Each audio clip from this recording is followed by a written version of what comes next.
क्या आप जानते हैं कि कार में एसी चलाने पर ज्यादा फ्यूल क्यों खर्च होता है? या फिर क्या आप रिलायंस जियो के स्मार्ट और एडवांस चश्मे के बारे में जानते हैं, जिससे आपके वीडियो कॉलिंग का एक्सपीरियंस पूरी तरह से बदल जाएगा? क्या आपको पता है कि भारत में आगरा के अलावा एक दूसरा ताजमहल भी मौजूद है, लेकिन कहाँ? क्या आप जानते हैं कि नेताओं की गाड़ी के दरवाजे मोटे क्यों होते हैं? यकीनन आपने आज से पहले इतने मजेदार फैक्ट्स नहीं सुने होंगे, इसलिए इस वीडियो को आखिर तक जरूर देखें। फैक्ट नंबर 1, भारत में रेलवे यातायात का मुख्य साधन है, जो गरीब से लेकर मध्यम वर्ग तक हर किसी के लिए सुविधाजनक होता है। ऐसे में भारत के हर राज्य में रेलवे स्टेशन और ट्रैक मौजूद हैं, जिन्हें पार करने के लिए पुल का भी निर्माण किया गया है। लेकिन आम लोग अपना वक्त और चलने की मेहनत से बचने के लिए रेलवे ट्रैक पर चलकर उसे पार कर देते हैं, जिसकी वजह से कई बार लोगों को अपनी जान से भी हाथ धोना पड़ता है। लेकिन क्या आप जानते हैं कि भारत में रेलवे ट्रैक को पार करना गैर कानूनी है, जिसके लिए आपको 6 महीने की सजा और 1000 रुपए जुर्माना भरना पड़ सकता है। रेलवे के इस नियम के बारे में बहुत ही कम लोग जानते हैं। ऐसे में अगर किसी रेलवे अधिकारी ने आपको ट्रैक पार करते हुए देख लिया तो वह आपसे फाइन वसूल कर सकता है। आपको बता दें कि भारतीय रेलवे एक्ट के तहत सेक्शन 147 में रेलवे ट्रैक को पार करना गैर कानूनी बताया गया है, जिसके लिए व्यक्ति को 1000 रुपए का फाइन या 6 महीने की जेल की सजा हो सकती है। इसके साथ ही रेलवे यह भी बताता है कि ट्रैक और प्लेटफॉर्म को पार करने के लिए यात्रियों को फुटओवर ब्रिज, सबवे या पुल का इस्तेमाल करना चाहिए, जो उनके लिए सबसे सुरक्षित रास्ता होगा। ऐसे में अगर आप भी समय बचाने के लिए रेलवे ट्रैक को छलांग लगा कर पार करते हैं तो अपनी इस आदत को जल्द से जल्द बदल दीजिए, वरना अपनी जान खतरे में डालने के साथ साथ आपको रेलवे को फाइन भी भरना पड़ सकता है। फैक्ट नंबर 2, सर्दी का मौसम आते ही त्वचा रूखी हो जाती है, जिसकी वजह से त्वचा और होंठ फटने लगते हैं।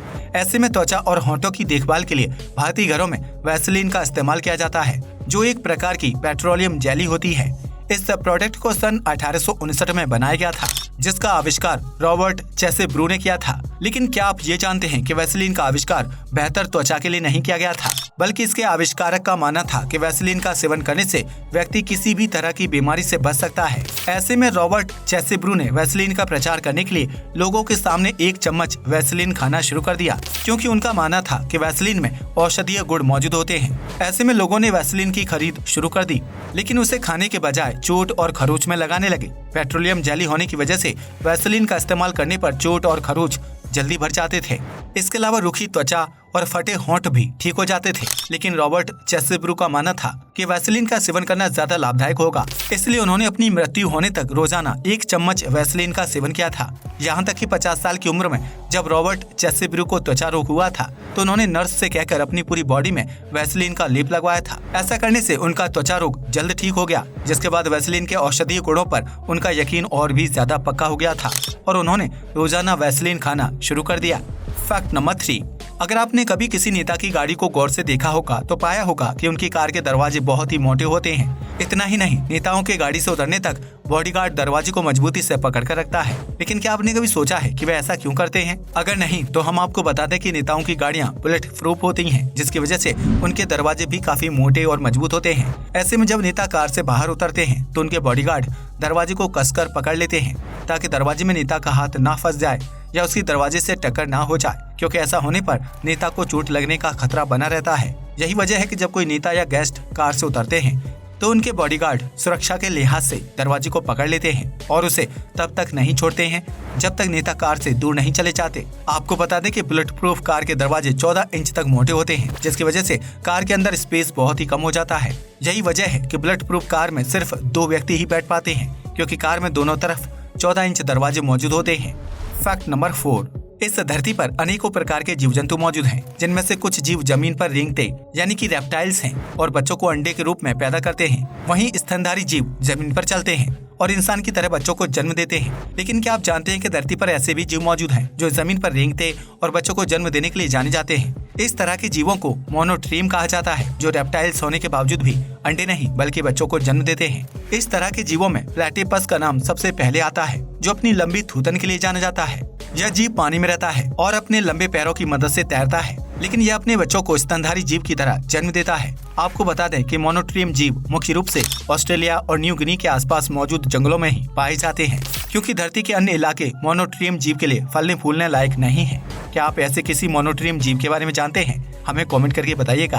फैक्ट नंबर 5, आगरा में मौजूद ताजमहल को प्यार की निशानी माना जाता है, जिसे मुगल बादशाह शाहजहां ने अपनी पत्नी मुमताज के लिए बनवाया था। लेकिन अगर आपको लगता है कि भारत में सिर्फ एक ही ताजमहल मौजूद है तो आप बिल्कुल गलत हैं, क्योंकि मध्य प्रदेश के बुरहानपुर में भी एक ताजमहल मौजूद है, जिसे एक पति ने अपनी पत्नी के लिए बनवाया है। इस ताजमहल का निर्माण उद्योगपति आनंद प्रकाश ने किया है, जिन्होंने अपनी पत्नी के लिए ताजमहल के डिजाइन वाला घर बनाया है। हालांकि अब यह घर रहने से ज्यादा पर्यटन के लिए मशहूर हो चुका है, जिसे देखने के लिए ढेर सारे लोग इकट्ठा होते हैं। इस ताजमहल में एक बड़ा हॉल, 4 बेडरूम, किचन, लाइब्रेरी और मेडिटेशन रूम मौजूद है। लेकिन यह ताजमहल असल ताजमहल के मुकाबले आकार में 3 गुना छोटा है। इसके अलावा इस नकली ताजमहल को पूरा होने में 3 साल का समय लगा था, जो वर्तमान में पति पत्नी के अटूट प्यार को दर्शाता है। आपको यह जानकर हैरानी होगी कि आगरा का असल ताजमहल भी पहले बुरहानपुर में ही बनाया जाना था, लेकिन वहाँ की भूरी मिट्टी, ताप्ती तट की कम जमीन और बाढ़ की समस्या के कारण वहाँ ताजमहल नहीं बनाया गया। इसके अलावा बुरहानपुर में सफेद संगमरमर के पत्थरों का ट्रांसपोर्ट भी मुश्किल था, जिसकी वजह से ताजमहल का निर्माण आगरा में किया गया था। फैक्ट नंबर 6, हमारे देश में चुनाव आते ही हर तरफ रैली और प्रचार का माहौल शुरू हो जाता है, जिसमें ढेर सारे लोगों की भीड़ इकट्ठा होती है। ऐसे में हर नेता या प्रत्याशी चाहता है कि उसकी रैली में ज्यादा से ज्यादा भीड़ इकट्ठा हो, जिसके लिए वे आम लोगों को तरह तरह के लालच देते हैं। लेकिन पुणे में एक ऐसा प्रत्याशी था जिसने विराट कोहली के नाम पर न सिर्फ चुनाव जीता, बल्कि अपनी रैली में सैकड़ों की भीड़ भी इकट्ठा कर ली थी। दरअसल साल 2018 में पुणे के शिरूर तालुका में ग्राम पंचायत के चुनाव होने थे, जिसमें विट्ठल घावटे नामक प्रत्याशी ने भी हिस्सा लिया था। विट्ठल ने अपनी चुनाव प्रचार रैली में लोगों की भीड़ जमा करने के लिए गाँव भर में विराट कोहली के नाम के पोस्टर लगवाए, जिसके बाद विराट कोहली को देखने के लिए सैकड़ों लोगों की भीड़ जमा हो गई। लेकिन रैली के दिन मुख्य आकर्षक के रूप में विराट कोहली नहीं, बल्कि उनके हमशक्ल सौरभ गदे को बुलाया गया, जिसके बाद लोगों को विट्ठल के फर्जीवाड़े के बारे में पता चला। हालांकि इस फर्जीवाड़े के बावजूद भी जनता ने विट्ठल घावटे को अपना कीमती वोट देकर जिता दिया, जिसके बाद वह ग्राम पंचायत के सदस्य बन गए थे। हालांकि चुनाव जीतने के बाद विट्ठल घावटे के नकली जाति प्रमाण पत्र पेश करने का मामला सामने आया था, जिसके बाद विट्ठल को कांग्रेस समर्थित उम्मीदवार नामदेव जाधव ने हरा दिया। ऐसे में हम तो यही कहना चाहेंगे कि नेताओं के बेकार चुनावी वादों पर यकीन करने से बेहतर है कि अपना वोट किसी समझदार प्रत्याशी को दें, ताकि देश के साथ साथ आपका भी विकास हो सके। फैक्ट नंबर 7, भारतीय बाजार में इन दिनों रिलायंस जियो का परचम लहरा रहा है, जिसकी वजह से जियो ने सिम के साथ साथ मोबाइल फोन, स्मार्ट टीवी और टैबलेट तक लॉन्च कर दिया है।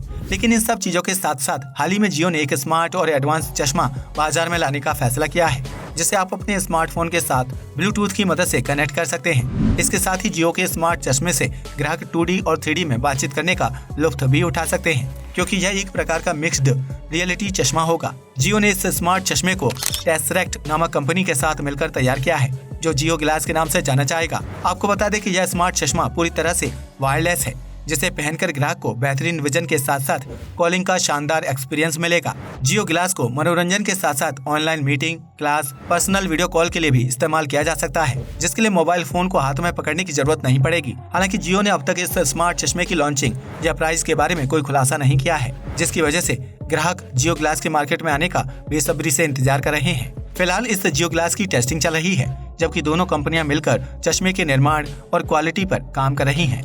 फैक्ट नंबर 8, आजकल हर कार में एसी होता है, जो गर्मी के मौसम में राहत देने का काम करता है।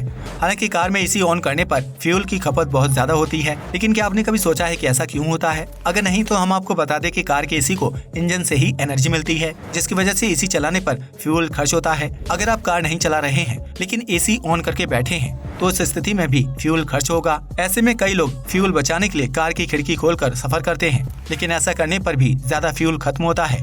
दरअसल कार की खिड़की खोलने पर ड्रैग फोर्स बढ़ जाता है, जिसकी वजह से कार को चलाने के लिए बहुत ज्यादा ऊर्जा खर्च करनी पड़ती है। इसी वजह से कार को चलाने के लिए बहुत ज्यादा फ्यूल खर्च होता है, जो एसी चलाने से ज्यादा है। ऐसे में अगर आप भी पेट्रोल बचाने के लिए खिड़की खोलकर कार चलाते हैं, तो ऐसे में आपकी कार और भी ज्यादा फ्यूल खर्च करती है। इसलिए कार में एसी चलाकर आराम से सफर करें। आज के लिए बस इतना ही। जय हिंद दोस्तों।